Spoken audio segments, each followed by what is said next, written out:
Akak boleh minta RM20 untuk isi minyak.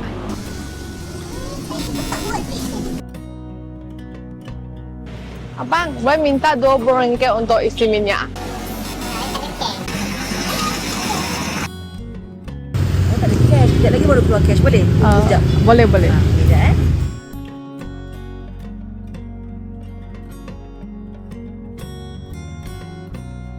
Thank you, Akak. Okay, sama-sama.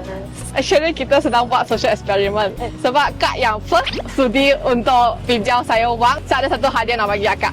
Sebab Akak sangat baik hati, so ini rezeki lah Akak untuk bulan puasa dapatlah MOS i5 air fryer. Tak apa, saya bagi balik. Ini tak apalah. Okay, thank you. Akak boleh buka. Boleh saya tahu kenapa Akak sudi bagi saya duit untuk isi minyak? Actually, saya ni pelupa orang dia. So, saya selalu tertinggal wallet. So, saya pernah ada dalam situasi tu. That's why. Yelah, cantik-cantik. Yang ni harga RM279, sekarang bagi free. Thank So you, yang ni thank you. paling special ialah yang ni glass. So yang ni semua touchscreen lah. Thank you, Mos. Air fryer ni saya hantar pergi Akak punya rumah lah, boleh? Boleh. Ataupun saya minta anak saya satu ikut you. Boleh.